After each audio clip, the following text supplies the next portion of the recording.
I've had this saying, Andrew, for a number of years that people leave managers, they don't leave companies. And I see it every day in recruitment. It brings home to me that leadership and management is one of the best retention strategies that a company could use. What do you think about that sort of statement? Well, I think that's pretty right, isn't it? It is pretty right. In the end, when people go to work, certainly if somebody who's a bit passionate, has got something they want to give, they want to go to work and have a nice time. Yep. It's just natural. It's just natural human behaviour. Nobody wants to go to work and be flogged all day and, feel as though they're not appreciated or undervalued or being treated unfairly. Nobody wants that. And then to go home and then what do? They vent to their husband or their wife and they relive it again. And even in a tight market, people only put up with that for so long.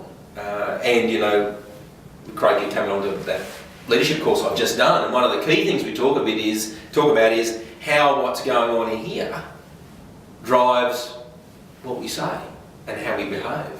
And if I'm flogging someone or I'm giving someone a hard time or whatever it might be, so that they feel when I come near them, fear, anger, distrust, whatever the emotion might be, what's the impact of that internally? Yeah, absolutely. So it's about relationships, isn't it? Yeah, of course. We've all read the textbooks about management theory and all those sorts of things, but one of the big keys that I got out of your course was, it's that brain-heart connectivity of, building relationships with people as opposed to the old school manager servant type relationship. So there's that great quote from, I think is it Eisenhower, whoever it's by anyway, the great quote which says, leadership isn't hitting people over the head, that's assault.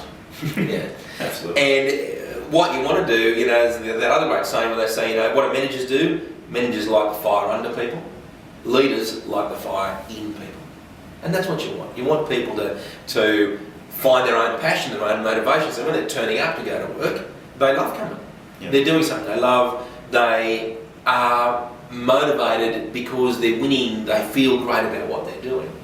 And of course to do that, you want to connect with people at a whole range of levels. So you want to have people connected intellectually.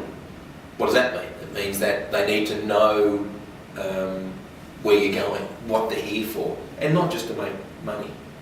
I don't know about you, but if you ever work for someone who just, their sole motivation is, mate, we're here to make money, that's all we're here. We're here to make money. Actually, you're here to make money for me. Yeah. Well, it's not really motivation, is it? No, absolutely not. And look, we've all heard those theories, or we've read the reports about the dollar isn't the greatest motivator. Look, it's a factor. Of course. And when I'm in recruitment or when I'm doing HR consulting and working with businesses, you see that as a factor, but you're absolutely right. How someone's led, what the manager lights within them, that can be a real driver with how the business makes money. But it's more importantly, that making money is fed off how people work. So Andrew, the positive conversations that need to come in terms of building that relationship, you talked about the Lasada effect, I think it was called. Can you educate me a little bit more on that? So the Lasada effect, it comes from some research done around positive psychology, and what it says is that high-performing teams, it's just a study of high-performing teams, they have more positive language than negative language. Yeah. And positive in terms of, body language, frowning all the time as opposed to maybe smiling, maybe giving affirmation, even when we're talking here, affirming. Absolutely. Language, tone, emails, all those sorts of things. And they found that high-performance teams use somewhere between 3 to 6 positive language to every negative. So there is a balance, 3 to 6 to 1 to 1 negative. Yeah. And what it's about, it's not about being a Pollyanna, it's not about positive thinking. Yep. Because that can be a bit unreal. Because you still have to do the negative. That negative is a component of being a manager. Absolutely, you've got to deal with those things. But what you're doing is you're talking in a way that creates opportunity or talks about possibility. So rather than talk to you in a way which creates stress, so for example, if I come and say, no, Craig, you haven't been doing that, you haven't been doing this, you haven't been doing that, and what's more, if we don't do that, we're going to go bust. And if we haven't, that client's off their heads. Now that's all negative, negative, negative. What happens most in most individuals? Stress, fear response. What does that do? Reduces IQ, reduces productivity, all of those things. Yep. So the way to deal with it in the positive side is to be saying, now Craig, I noticed that you're doing that, and that's great in that part of the job, and the way you could improve that is to also do that. Now this client over here, we know that, you know, they've been a client for a long time, they've been working well with us, but lately they're complaining about this. And if we can turn that around, or if we can do that, that should make them happy, get them back on board. Yeah. Now, all of a sudden, they know that's a challenge, Yep. but it's not stressful. So you've worded it in a more positive That's way. right, Yep. that's right. And so it's not about positive thinking. Yep. It's about helping people see that there's opportunity, that there's growth, that there's potential, Yep. as opposed to hitting them over the head, as it were, constantly with a big stick saying, Yep. work harder, work harder, work harder, which we know doesn't work. Good stuff.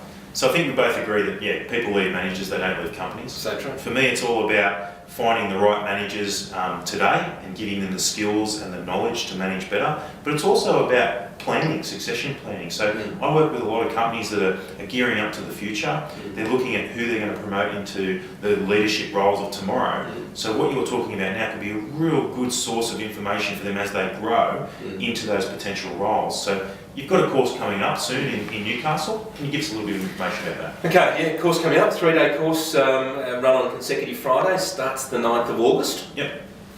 3 days we target, as you'll know, Yep. the 3 days we target separate areas. So the first day is all about being the authentic leader. Yeah.